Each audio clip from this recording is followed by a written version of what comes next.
Mistress Lys, Commander Aldin, it gives me great pleasure to formally welcome the city-state of Alamigo to the Eorzean Alliance. The pleasure is ours, Your Grace. I know I speak for all Alamegans when I say that we are glad of this chance to stand with our comrades of the Alliance. And we, for our part, are glad indeed to be able to welcome friends both old and new. Lord Hien of Dorma, at your service. Pray, accept my heartfelt thanks for your generous invitation. Nay, 'tis we who must thank you for journeying so far. And 'twould be remiss of me not to acknowledge the part the Scions of the Seventh Dawn have played in bringing all of us together.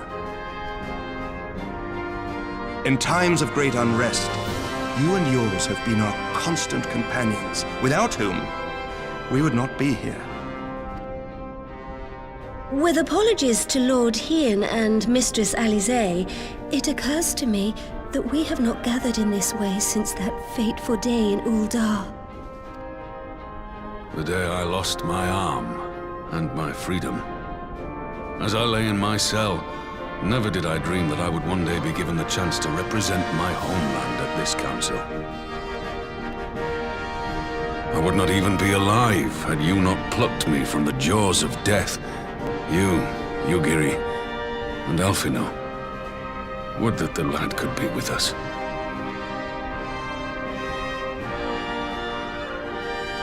I too owe my presence here to Alphino, in so many ways. Until such time as he returns, I mean to carry on his good work as best I can.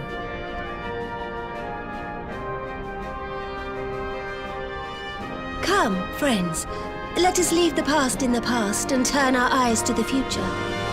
My Lord Hien, pray, tell us how things stand in the East.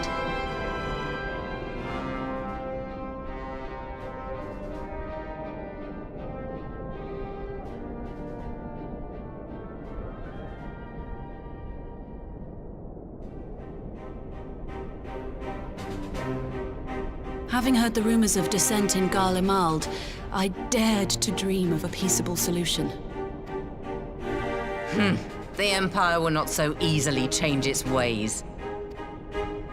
If the Garleans have a mind to take back Doma and Alamigo, we'll be hard-pressed to stop them, even with the might of 6 nations.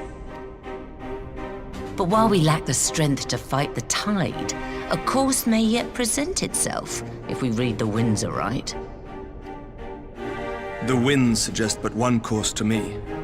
One which leads from the sea unto the river and thence to the source of all our woes.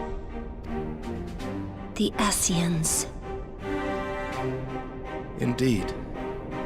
All here have felt their blighted touch. It was the bringers of chaos who nurtured the Archbishop's tyrannical ambitions. They who bestowed upon him the secrets of summoning, as they have so many others before and since. And while they remain, we shall know no peace. Our objective is clear. The question is how to achieve it. That our enemy parades about in Xenos' skin poses problems in itself, but ere we get to them, how are we to infiltrate the Empire and get close enough to strike?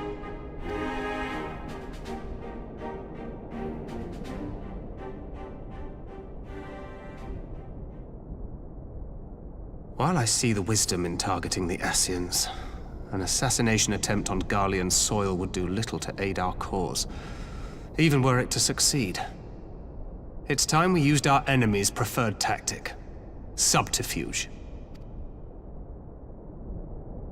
You have an idea?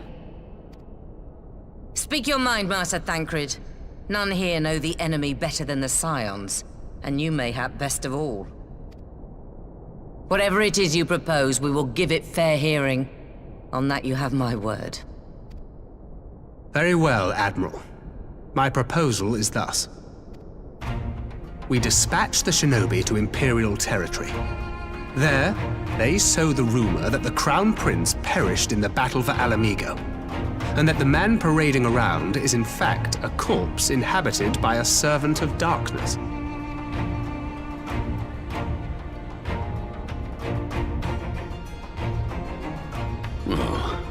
It does have the ring of truth about it. And were the Garleans to learn that their future ruler is a puppet, the Empire would be shaken to the core. But at the risk of sounding stupid, would they actually believe such an unlikely story? I didn't. Ordinarily not. But prior to his miraculous recovery, rumors of Xenos' death had already begun to circulate around the Empire. Ultimately, however, what the masses believe is not our chief concern. Our true objective is to create an opening for rival factions within Garlemald to exploit. Just as a war of succession erupted in the wake of Emperor Solus's death. A war which raged until but recently, plunging the Imperial House into disarray as nephew and uncle grappled for the throne. It is no coincidence that one of Varus's first acts as Emperor was to name Xenos heir apparent, family feuds being so tiresome when armies are involved. Not all welcomed his choice of successor, however. There is no shortage of individuals who aspire to the throne, who would jump at any chance to seize power. The news that Xenos is not only dead, but a puppet to diabolical forces would be too enticing to ignore. The Empire would not be quick to recover from a second war of succession. I am no stranger to infiltrating Imperial territory. With a team of operatives gathered from among the Alliance's finest, the plan should have a reasonable chance of success. Doma already has shinobi in place throughout the provinces. We stand ready to act, and act we must. What say you all?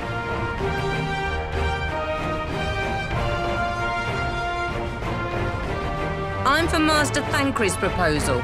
We shine a light upon the Ascian and test the Empire's unity. 'Twas his plot that scuttled Doma's negotiations, was it not?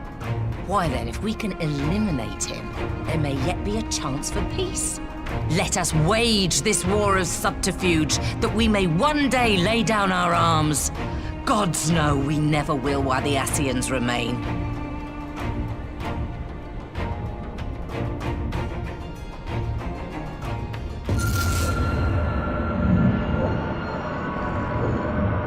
That way. Sorrow.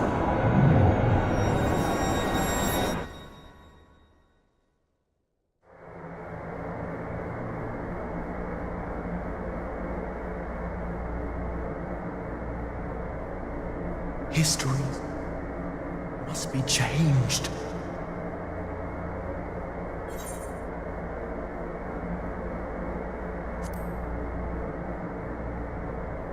Ahead looms a calamity.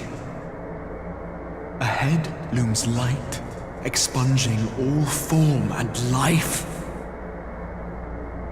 Twin dooms only you can forestall. Only you. What's the matter?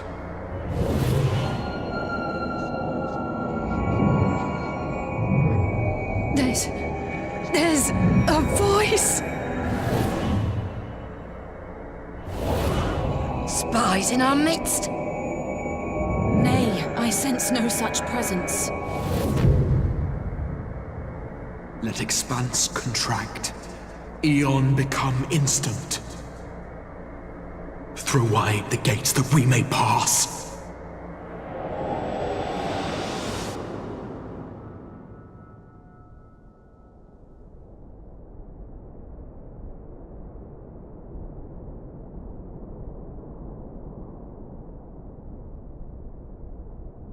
Is it over? Master Thancred!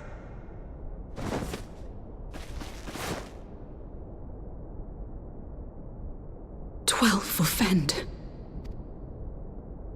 Bear him to a private chamber. Have every healer make ready. Swiftly!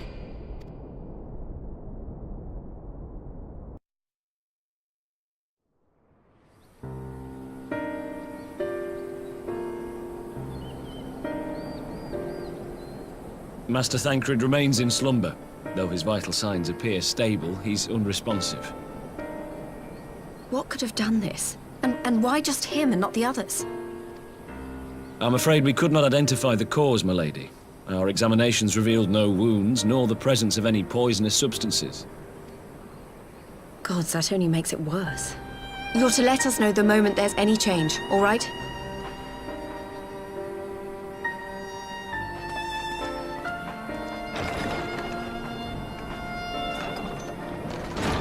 Thank you for coming.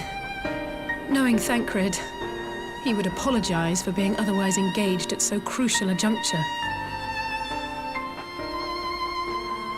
In gifting us a course of action, Thancred sowed the seed of all that is to follow.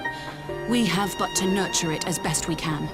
To him, I would say, rest easy, that he may wake to enjoy the fruits of our labors.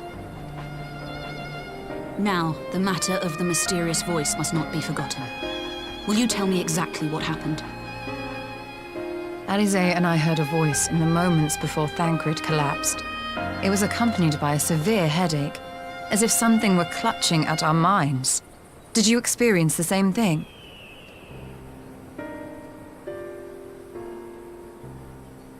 So, in between the voice and the pain, you felt as if you were somewhere else entirely.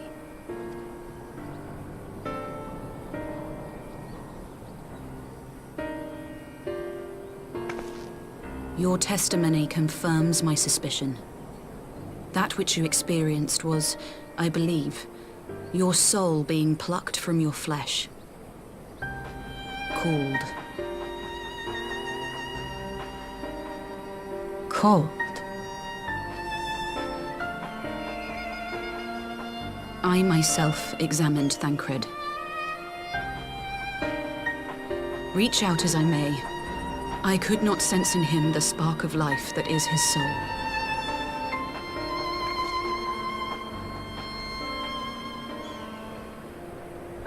That Thancred alone was stricken so is likely due to his heightened sensitivity to the effects of ether, a consequence of his prior possession by the Ascian Lahabrea. The owner of the voice, whoever it may be, reached out to you, called your souls, and in so doing, caused you and yours such pain. But if that's true, where exactly are we being called to? I know not. Yet one thing is plain. Whoever waits for you on the other side is possessed of a power unlike any I have ever known.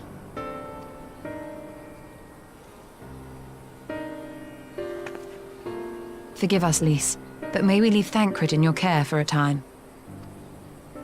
As if you had to ask. I may not be a scion anymore, but I'm no less a friend. Don't worry. I'll see to it that Thancred's well looked after. Just focus on solving this mystery, all right? Thank you, Lys. As the Elder Seedseer says, 'tis no ordinary individual we are dealing with. Nor can we discount the possibility of Ascian involvement. Whoever or whatever is behind this, the sooner we find out, the better.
Eorzean!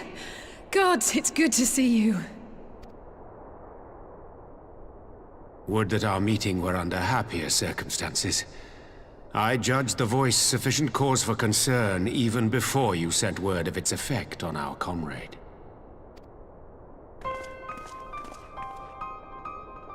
You heard it too, then? Aye. And all but certainly at the selfsame instant. Alas, pained as I was, I could make little sense of what few words did then reach mine ears.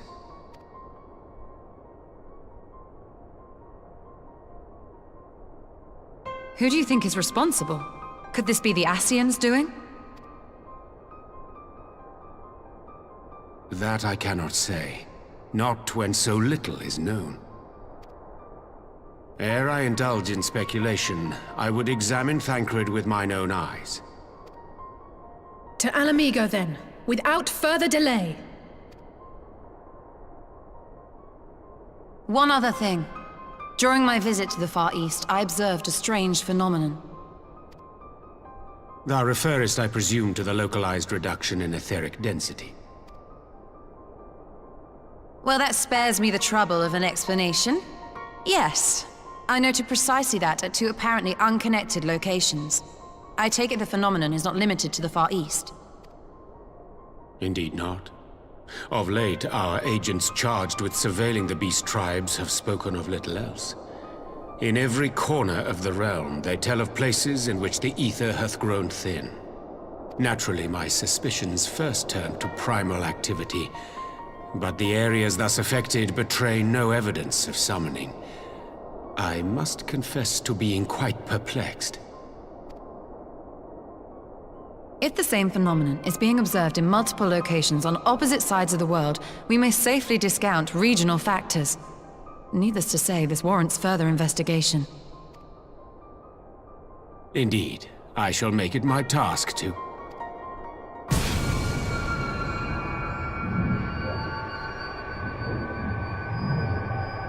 The voice. It calleth to me once more.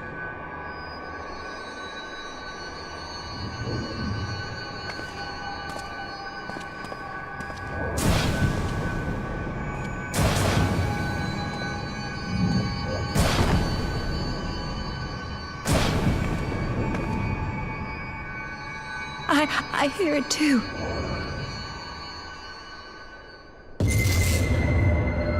Only you. Only you. No!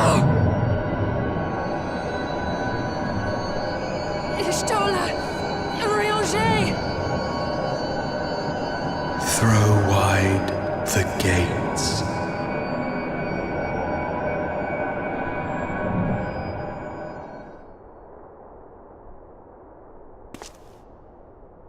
No! No, this can't be happening!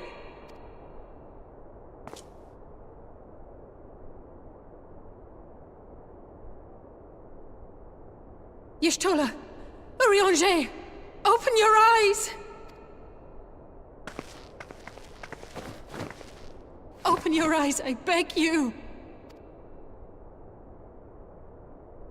Say something! Anything! Not again. Please, not again.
Here he is, my lady.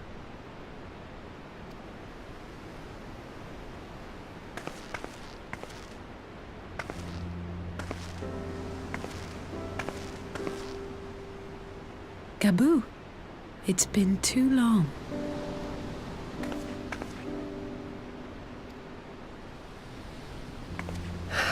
I'm afraid there's been no change. If he can see or hear us, he has given no sign. I see. You're still fighting. I'm proud of you.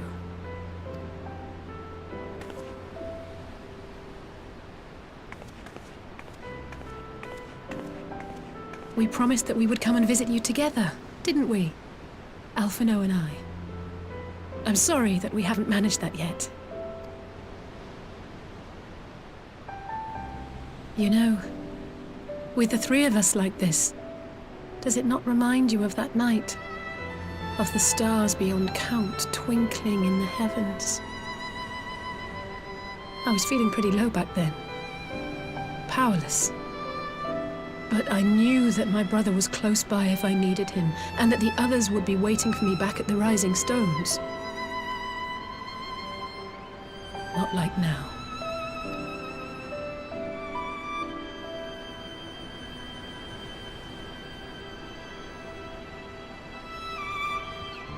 I've seen my share of trouble since coming to Eorzea.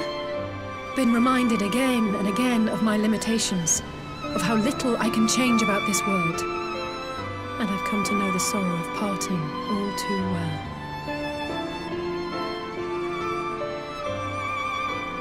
But to have the people I hold dear struck down before my eyes, and be powerless to help them,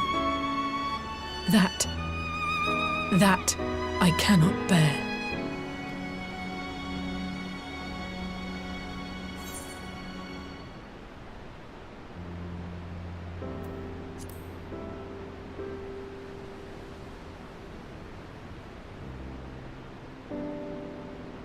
No, I don't. You're right. It's pure arrogance to imagine I can solve everything by myself. You'd think I'd have learned that by now. Thank you. I don't know what I'd do without you.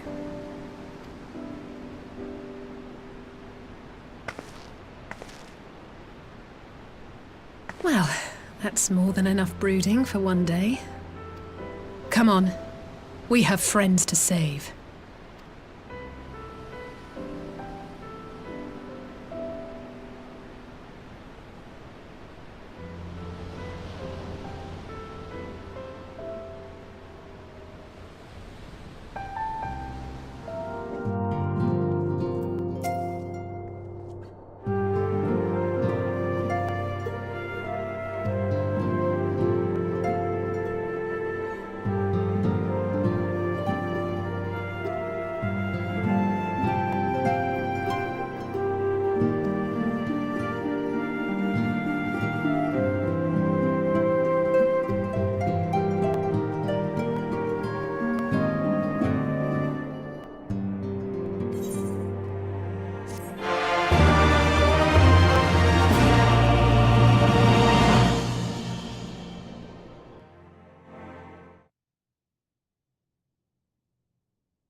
The Populares no longer present an obstacle. Now is the time to bring the Empire's might to bear.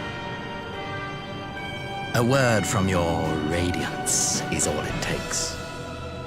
But one word, and the Imperial army will fall upon Alamigo as a pack of bloodthirsty wolves and tear that feeble nation apart.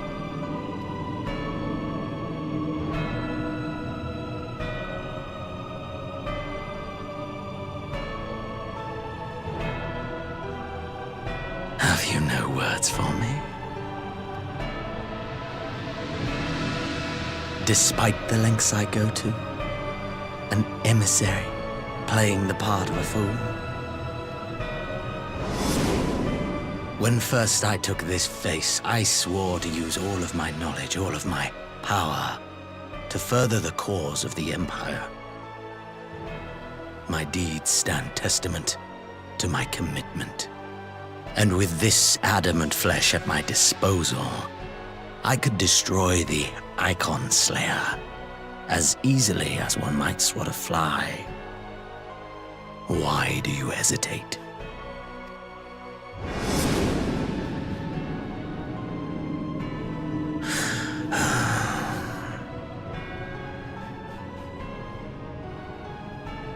Our enemy is resourceful. Though victory is certain now, it will not remain so indefinitely. Deliberate if you must, but be quick about it. We'll speak again when you have unburdened yourself of doubt. Until then, I take my leave, Father.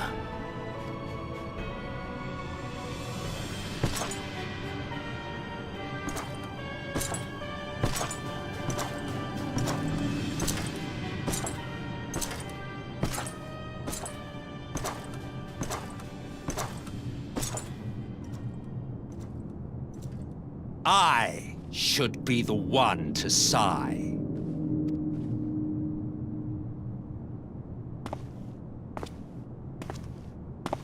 I played my part to perfection.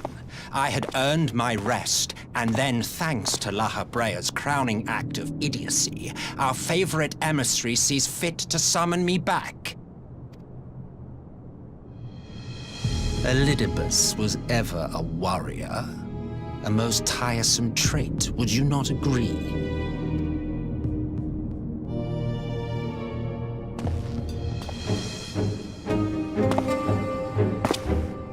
What? Have you no words for me either?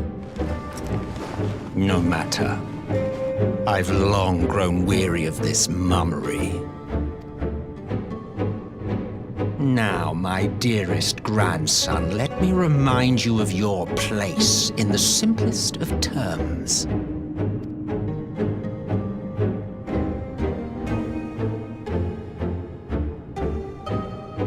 You do not make judgments, you administer them. Swiftly and to the letter. Naught else is your concern. Elidibus may be an insufferable bore, but he is no fool.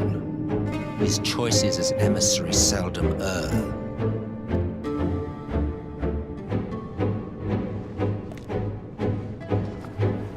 If aught threatens the balance twixt light and dark, it falls to you to remove it.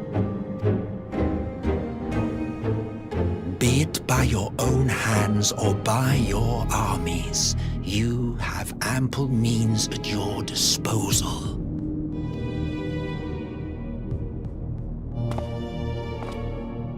That is why this empire exists, why I built it. Oh dear, have I touched a nerve? You always were an easy one to read. I pity you, I do. As they say, ignorance is bliss. And I know how much happier you would be not knowing the things you know. The founding father was an Ascian, and he created the Empire solely for the purpose of sowing the seeds of chaos.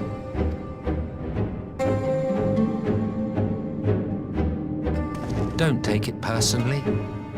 I merely do my duty. To bring about a calamity requires no small amount of power, and there is no surer way to obtain such power than by collecting powerful pawns. To that end, I have labored long and hard, and I must say I am quite pleased with my handiwork. paltry though it seems in comparison to Alag.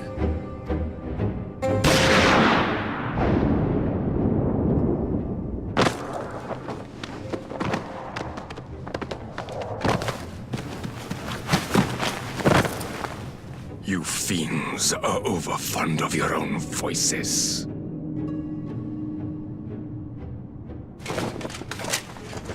Mark me, Ascian.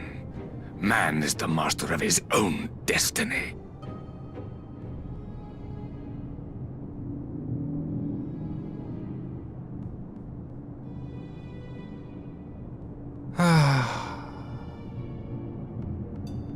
Such a waste of time and energy, both yours and mine.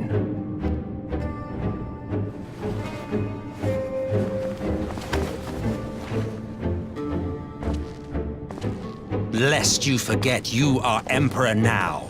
If you wish to spout drivel about man's destiny, save it for the masses. It will serve to give them a sense of purpose, and you pliant pieces for the game.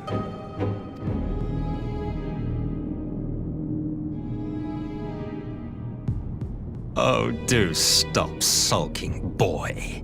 You of all people should understand. Ours is a struggle to restore both mankind and the world to their rightful state. Viewed thus, our goals are one and the same.